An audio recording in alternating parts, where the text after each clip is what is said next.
coming on the last minute before Thanksgiving break. I super appreciate it. I'm going to thank you for the introduction. I'm only going to do one thing, which is if you have questions, I know it's a short period of time, but I talk fast.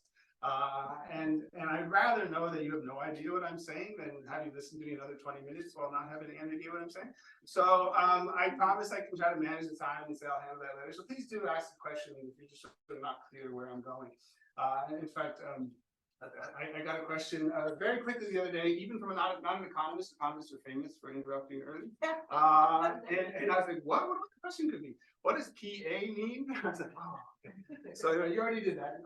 So a working paper that is sort of the basis for talks I've been giving is comparing protected area types in the Peruvian Amazon. And the question is only the different types, and I'll just use two types: strict, kick everybody out; multiple use, allow some kind of smallholder extraction. Does one of them have dependently different effects from the other? Which kind of effects? I'm going to be only looking at forests, not at livelihoods. I'm going to presume that if anything, you help livelihoods by letting people have extractive rights, but I'm not measuring it. So, you know, you can contest all that, and there's a million contexts for that. And so why would you compare protected area types? So for me, the question is, does giving smallholders limited rights to extract hurt the forest? Which you can imagine, because extract sounds like hurting the forest, right? Or could it help? So like, why would it help to extract? So in my view, it's sort of simple why it could, not that it does, but that it could, because there can be roles for local smallholders and generally local actors in enforcement of the protected area rules, and even in the siting or the having of any protected area at all. Do I support having protection? I will tell you a story of people who actually asked to be put in protected areas and limited, which is not a normal economic story. Most people don't say, oh, please restrict me, but these folks will say, please put me in a protected area. So if you support a protected area, that's different from if you can't wait to get rid of it, which could mean two things. One, don't have it at all, sort of the NIMBY of protected areas, don't be protecting my backyard, right? Or get rid of it if it already exists. I'm going to borrow from a little bit of fast pad work to talk about political economy. So that's where I'm going. So really, in the title, I think you saw listed is this broader statement: rights, private responses to those rights, and what does that imply for conservation policy? And if you allow that maybe smallholder rights might not hurt the forest, and we'll see how the evidence goes, then I'll try this one on you. What if I gave big extraction rights to firms in logging concessions, right? Logging concessions, big industrial rights to cut the tree. Could that help the forest? And there's going to be an answer: yes, it can. Do we know, are logging concessions always trying to maximize your view of social welfare? Probably not, right? Probably trying to maximize profit, right? Including their fiduciary duties to do so. Do they always follow the rules of the concessions? They do not. But yet one dependable statement I think is reasonable. To maximize my profit, I should keep you out.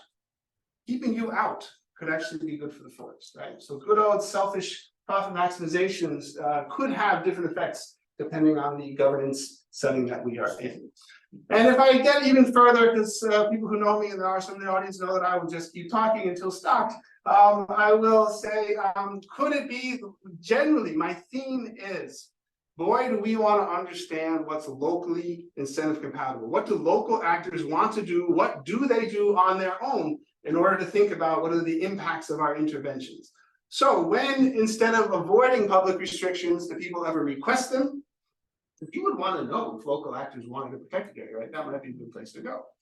Or let's even just do Ostrom. When do they even restrict on their own, right? Ostrom is 100% privately induced restriction institutions, and they probably have implications for the best outside interventions. I may or may not get there, we'll see, but my general stories are true. One, boy, is it going to be hard to choose the right intervention if you don't know what's going on the ground? And let me push that a little bit further.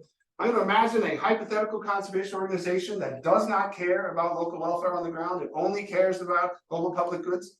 I'm not saying it exists, but were it to exist, even that NGO, I would say, just to get your public goods provided, you are going to do way better to understand what local actors want to happen, and you might do way better if you have local actors gain from what you're trying to do. So that's the direction I am pushing. We'll see what you end up thinking when we get done. We'll see what I end up talking about. So the political economy of maybe not protection or protection, political economy for me just meaning there's different groups which have different interests. We want to think about who are the groups on the ground, what are their interests, what do they do to maximize those interests? That's the econ type word. You can use any word you want, right? And what does that imply for what I might do to intervene and its impacts? Okay, so tropical forest loss, which is my focus, often associated with ranching, ag, mining, logging, causes a lot of damage, right? You all know this all very well. Dominant response, restriction, right? Protected area is the dominant conservation response around the globe. And protected areas have, on average, reduced forest loss. However, average to me is the key word there. And you might think when I say average that I'm going between 0, which definitely happens, and high, but I'm not. I'm going between negative and high. I'm going to show you a picture in which setting something as putting boundaries and calling it public, you end up doing worse than in the baseline. It basically becomes open season public land. Okay. So variation is the issue. So it's not really so interesting to know that on average they've had impacts. You want to know when do they do really well, when do they do nothing, when do they go backwards, right? Can we understand that? So do they hurt the interests of others? The whole NIMBY, don't protect my backyard, and that response is very considerable. Different work, and a lot of people have done similar work finding that protected areas tend to be pushed out away from where people are because nobody wants to be restricted, right? So that suggests to you that people think that restriction is going to hurt my problem, right? So there's sort of the battle. My question, what reduces the trade-offs? I am an all SDG guy. I want to know when can I help local people gain for 2 reasons. 1, I care about them. 2, their outcomes matter for my public good provision, as just stated, right? So when do the trade-offs change? 1, the level of economic pressure is incredibly important. We really want to separate in the action, way out in nowhere land. There are fewer nowhere lands than there used to be, but there's still some pretty relatively isolated places in the world. And then sort of right at the edge of development where it's about to explode, even that crude 3-part separation to me is incredibly important for thinking about organizing your data when you do any of this. So what's the level of economic pressure we're talking about? And what is the presence or non-presence of the state? Those 2 things, just splitting up the world that way, you're going to have really different priors, and I'm going to have really different priors to see if I can convince you about what the impacts are going to be of different impacts. Okay, sorry, interventions. Okay, I am risking in a 30-minute talk a deviation, but that's me. I'm going to draw from the PAD literature in one incredibly dense slide, not yet dense, but it's coming. What is PAD? PA, downgrading, downsizing, degazettement. Downgrading, you lower the status. Downsizing, you shrink it. Degazettement, a weird word for you erasing. Okay. And this is work with Mike Masha. Mike Masha has been tracking PAD. I don't have it on this incredibly reduced slide. The PAD tracker website, which was at WWF, and then its CI, has collected data on PAD around the world, and I got rid of my slide that says PAD is going up around the world. So people are getting rid of protected areas. I like to say that to point out, boy, it's just like people say, let's do half Earth in protected areas. You can do it. But A, they'll probably be pushed out to where there's not that much. And if you do a lot, you might get erased, right? So that just remember, there is a battle here. So we want to understand it. So I'm going to draw from PAD, including for 2 reasons. 1, this picture is nice. We started by looking at PAD in Rondônia, since you asked about Brazil. And here's 2 pictures. The best part of this paper is these 2 pictures, 2 areas that were downsized. The blue line is the deforestation rate in the part of the protected area that got removed. The red line is the deforestation rate in the part of the protected area that got kept. They're super different, right? If they're already getting lost, we let it go. If they're doing well, we kept it. And in this case, the place that got kept got upgraded. Instead of downgraded, it got upgraded. It almost looks like a rational trade, right? That you give up a thing that's not working. And when you're in Brazil and Sao Paulo doesn't have power, there's going to be more hydropower, I promise you, right? So if you ask me, what would you do when you're going to lose a political battle? And I'm the environmental agency, I suggested to these guys, I might give up the things that were failing. And that's what this looks like, right? It looks like we traded. Now, that's just on Rondônia. We then looked at the incidence of PAD around the Brazilian Amazon. We found 2 facts, which looks like political bargaining, but at the agency level. I've been saying public and private. Now let's think of public actually as different things. In the US, the EPA and the Ag Department do not have the same agenda. In Brazil, the Ministério de Transporte, the IBAMA, do not have the same agenda, right? They're representing quite different constituencies. So in that political battle, where did PAD happen? It happened where there was forest loss. It looks like the environment folks managed to sometimes give up what was failing, right? That's sort of smart. On the other hand, it happens more closer to cities, which is where profit is higher, which is where the development folks would want it. So it looks like there's sort of an active battle. Both of those gradients are there in the pad data and Brazilian Amazon. And here's the pictures that get towards the kind of evidence that I'm going to be focused on today. If you said to me, does pad matter? I say, well, it depends, because I'm an economist, I have to say that. But when would I say it would matter? Well, here's two pictures that tell you my two stories for when it doesn't matter. What did I tell you about protected areas? They go where? They get pushed out to empty places, like this one, Roraima, right? So before the pad, there's very low deforestation in the baseline, very low deforestation in the padded PAs, very low deforestation in the non-padded PAs. And here's a crazy quiz question for you all. Good luck. If nothing is happening and you get rid of the nothing is happening, what happens? And the answer is nothing, right? So if nothing is going on and you didn't have anything to block and we get rid of your blocking tool, okay. So, but what's the other case, right? The other case of failure is, this is I failed because I didn't have a job to do. This case is I failed because I had a job to do it, I didn't do it. This is also the picture that shows you my negative impacts of protected areas, because blue is the background deforestation, red is the deforestation in the protected areas that got reduced. It is higher. That looks like open season, which those of you who know Brazil will not be shocked to know happened in Rondônia, right? So here's another tough quiz question. If there's a protected area that's doing nothing and you get rid of it, what happens? Nothing, right? It keeps doing nothing because it's not there. But it wasn't really here in any effective way either. And so now you might say, well, I mean, are you like, Mike could be mad at me and say, you know, why are you saying that pad doesn't make a difference? I'm certainly not saying that. And you can't see this because of this tiny slide, but there are some, the dotted lines down here, protected areas that got reduced that were actually succeeding. They were doing as well as the protected areas that got kept. When you get rid of those, you can't see this either, nor do I have the result picture, but there's a little spike here. And deforestation rose. And if I had asked you, when do you think pad will matter? And you thought about it, you probably would have said when the protected area was doing something. And that's correct. It's just that not all protected areas are doing it. When there's nothing to do, and when you're not doing it, right?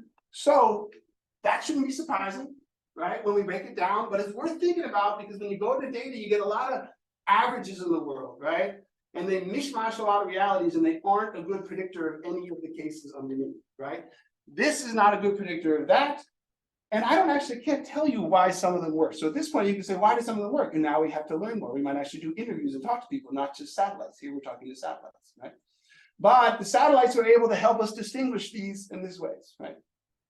Okay.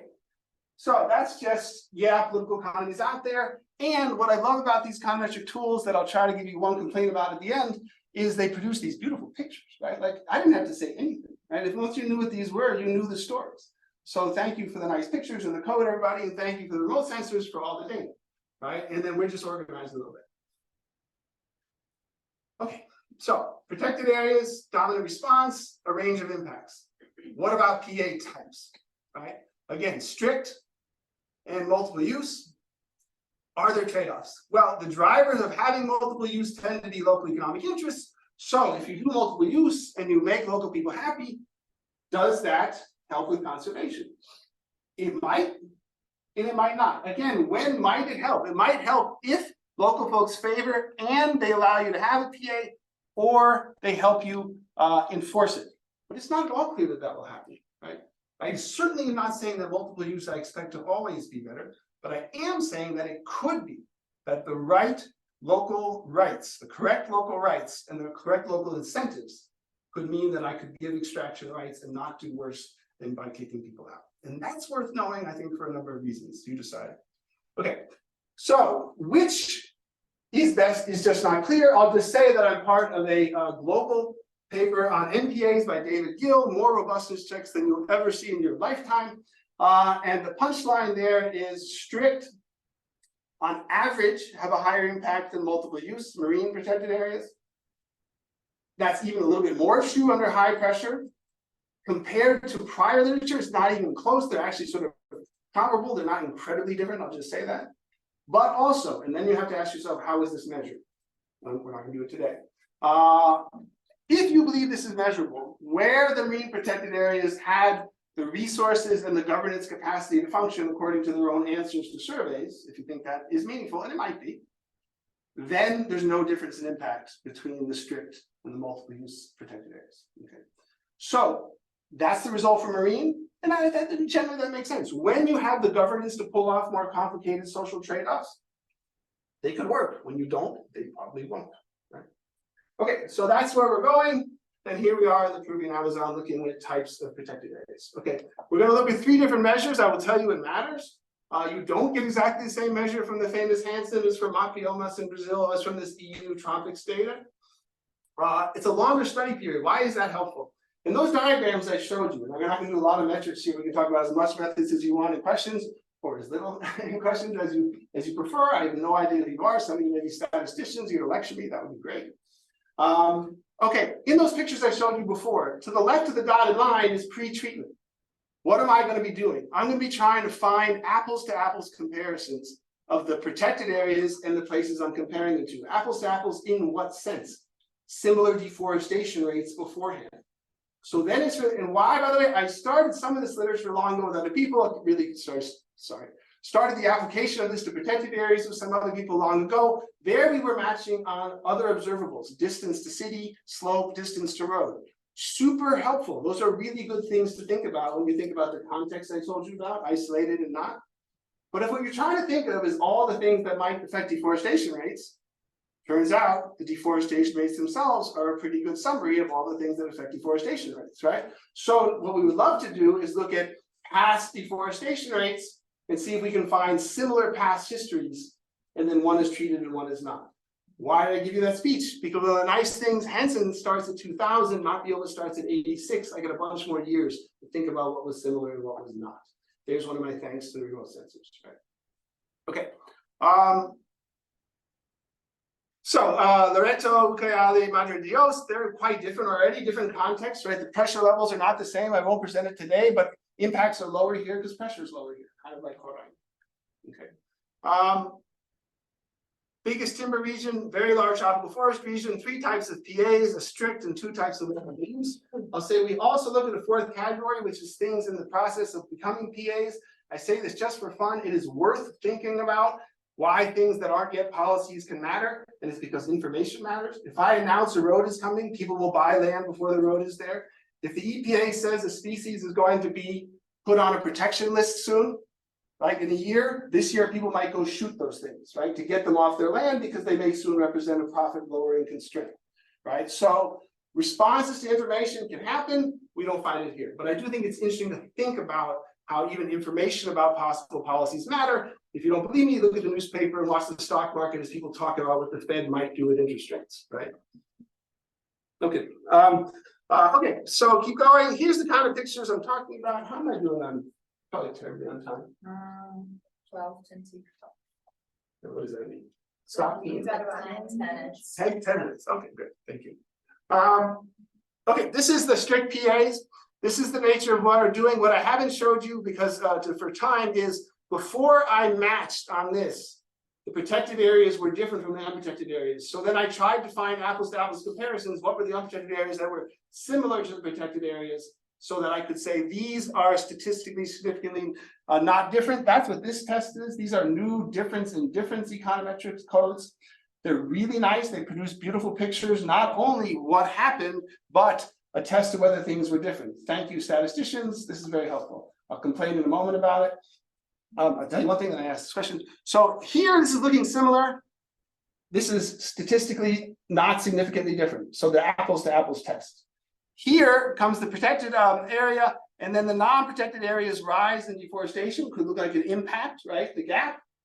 That would be this, these gaps. Year by year, the way these things are written, this is hinting about the complaint, is to test 1 year after treatment, 2 years after treatment, 3 years after treatment. Each of these year effects is insignificant, but you can get an average effect across them that could still be significant, okay? I just wonder what you measure when you say forest loss. Is it cubic meters or what? Yeah, thank you. Percentage of standing measured forest that vanishes in that year. So volume of wood basically above ground. Well, the volume will then, the literal volume will depend on what area we're talking about and the volume to start. So it's, if I had this area, call it 100 by 100, and it was called forested. What fraction of that became unforested from year to year? In the sense of the Mappioma sensor or the Hansen sensor, when you get down to the binary 30 by 30, say, in Hansen, says it's forest or it's not forest. I'm using larger grids that have, they've got 1,000 of those little grids. So how many of those 1,000, which were originally forest, became not forest? Super helpful clarification, thank you. Okay, this is the kind of thing I'm doing. I recommend the remote sensing data, along with the interviews we talked about, right? I recommend the new econometrics. It's very helpful that the statisticians have done these tools. They're quite easy to use. And with limited time, I want to tell you what do we get punchline across. Here's strict Mappioma, strict Hansen, two different ways of running it. I'll tell you, the thing I'm showing you comes from a giant econometric literature now complaining about typical panel two-way fixed effects regressions, which is a little scary because the world has run 800 gazillion two-way fixed effects regressions in panels. So the fact that they can go wrong, and I'll show you one little note on it later, is a little scary. And I might have time to give you an intuition for one of the cases where I think ours went wrong in the old way compared to the new way, which is just much more careful counting about what to compare to what. That's it in the end. It's just coding up careful counting. We can talk about it in methods in questions if you want. Okay, punchline, all the types of protected areas do have less forest. In Hansen, they're always significant. In Mappiomas, they're not always significant. You can get different answers from the new econometrics versus the old econometrics. This is not the canonical case that I could tell you that I might get to. And if anything, the largest impacts came from multiple use protected areas. Even if you don't think that's significant, and this difference may not be significant, to me that doesn't matter. Because if the question was, am I all SDG person? Can I give limited smallholder rights to extract? And I get the same forest outcome or not worse, I might go for that, including because I might A, get more protected areas in there, right? Which is true. And B, they might be more sustainable because they're not beaten and they actually have a local constituency. So I don't mind even if you decide that this is too fuzzy to be different, right? It's clearly not that the multiple use did way worse. That said, going fast, this is a low pressure environment on the Peruvian Amazon. This is a more like Roraima than a lot of places. I don't actually think that gives you a slam dunk story for what's going on. And if I get to concessions, I will say concessions can be pretty good at holding off pressure even when it's high, right? So depending on the rights and the rights holder, sometimes you can stand up to pressure. But I'll just say that I think this is all careful, good work. But when I told you the context matters, I have to hold myself to that. I think this is externally valid for relatively low pressure areas. That is not the same, as I said before, as high pressure areas. So I think it's important to carry around these caveats, even if we do a lot of data work in between. 1. 5. Okay, great. I'll keep asking. 4 and like 6. Okay. This is concession, which I will show you just to give you my small speech on methods in case we start it. I want squeezing concessions in for 2 reasons. 1, you might think that I'm only talking about rights for smallholders, right? Which is a really different thing than a logging concession, right? Can logging concessions keep people out? Yes. Can logging concessions go the other way? Yes. Does greenwash happen? Absolutely it does, right? I certify this little piece, right? I don't certify 90% of my holdings. I say I'm a certified company, okay? Not exactly a lie, right? And yet I increase my sales from non-certified places. And why do I mention certification? The reason we got into this, which was with WWF and Colby Laux, was to test certification. So we started with the concessions themselves, and then we added certifications. In the fast, this is all one slide. One nice thing about this slide is you can see this was the full sample, concession not. When I matched just on like distances, I couldn't do it. When I matched on deforestation rates, I could do well, which is to say the distances were not enough of the determinants of the deforestation rate to solve my matching problem. So that's interesting. Why didn't that happen here? Because here it's concessions versus not. Here it's concessions versus certified concessions. They're all concessions already. They're all drawn out of this. So it's not that shocking that by concessions and uncertified concessions, I didn't even need to match to do this. So yeah, we think about that, it's not shocking. The pictures have interesting stories if we can think about it. Okay, and the punchline for certifications is it did nothing. Punchline for concessions is it did something. And I'm going to just do one more method story. Here's apples to apples test, great. Concessions lowered deforestation. There's less forest loss in the concession than outside. And by the way, this is cheating against the concession, as some of our common friends, Jeff Vincent will say, because I've treated as deforestation something that could be cut and come around and grow it back 30 years later. I've treated that as loss. Even then, concessions lowered forest loss. In this setting, these rights lowered loss. Okay, certifications did nothing. And now I'll just say that this coding is really, really helpful. This is the one where some of the coding has a really good intuition for why you would get things wrong. There's two policies going on. The concession starts and then the certification starts. Just think about the problem trying to sort out in a given year after they both happen, which affected which, right? And it turns out that the old panel regressions just didn't really do that at all. Where's the little thing that hinted to this? I'm not going to go to this more. This is 0 negative weights mistakes in the code or the computations when I do concessions versus not. 80% negative weights when I try to estimate the effect of the certification. So this is a number where the new conversations say, see, I told you, you should do it my way. Okay. Now, last speech on methods. Here's where I'm lying to you. But it's not my fault, but now I'm going to tell you how to get out of my lie. Okay. This is supposed to say what? These new tools are written as event studies. I told you before that they try to estimate the effect 1 year after treatment, 2 years after treatment, 3 years after treatment. Why do you do that? Something like, I announce a protected area. Everyone is scared, they stay out. And then some people invade and no one gets caught. And then some more people invade and no one gets caught. And over time, the effect goes away, right? Because there's an information dynamic which you can denominate in years since treatment. Totally reasonable. Now let me tell you a different story. Gold price goes up in 2005. People go flying in and they start trying to go for gold. 2005 has nothing to do with when the protected area or the concession started. It's just 2005. So this thing, if you believe it, in the new econometrics says the typical concession has some effect in year 1, some effect in year 2, some effect in year 3. I believe this is not true. I don't have the slide. I will show you the way to get out of this is to do it cohort by cohort. So if I run the 2001 concessions, in their story, it'll look like this, because it always looks like this. In my story, it'll look like an impact 4 years out, because 2005 is 4 years after 2001. But that's when the gold price went. If I look at the 2004 concessions, in their story, it'll look like this, because all concessions look like this over time. In my story, it'll look like an impact in year 1, because 2005 is 1 year after year 1. So it looks like my story. That doesn't mean it always will be true. And the way to get out of it is to run it cohort by cohort. Why am I telling you this? To use this? No, I'm telling you this because if you're someone like me, who thanks the econometricians for the tools, it is scarily easy to not realize what they built in as assumptions. And in this case, the assumption is the way the impact happens is denominated in years since treatment. That can be true, but is not always true. So you want to realize what did they build as an assumption that I'm borrowing with the tool, but it's a behavioral assumption. They're not behavioralists, they're statisticians, right? Thank you for the stats. I got to know what your behavioral assumption is and check it.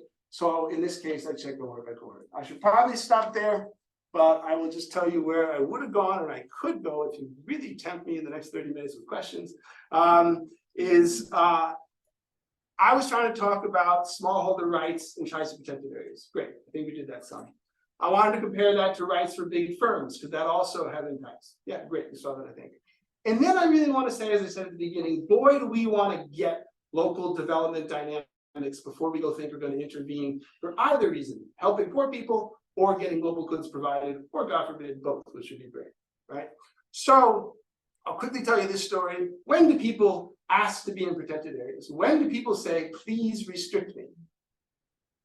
And the answer, in sort of civil econ speak, is when it benefits them. When does it benefit them? When they're losing otherwise. When are they losing? Chico Mendes Extractive Reserve is a very famous multiple use protected area. Chico Mendes was shot, allegedly by whom? People hired by richer ranchers who had other ideas for how to use the land. The Yagué Apaporis Indigenous Reserve in Colombia is being invaded by mining companies. They have rights, de jure. Do they have rights de facto? They do not, because the mining companies are going in. What did they do as a response? go to the government and say, could you make my indigenous reserve also a protected area so that you help me enforce it so that you get what you want, and I'll actually restrict less than I could have with my beautiful de jure rights, which turned out to be crap de facto. So when suddenly we allow that, not only is there public, but there's private, and private might be fighting, right? I actually think the extractive reserve in Brazil was essentially invented, not as a restriction, but as a protection for a group of people who wanted to have smallholder extraction. So putting it in the full political economy matters a hell of a lot. Okay, I'll stop there.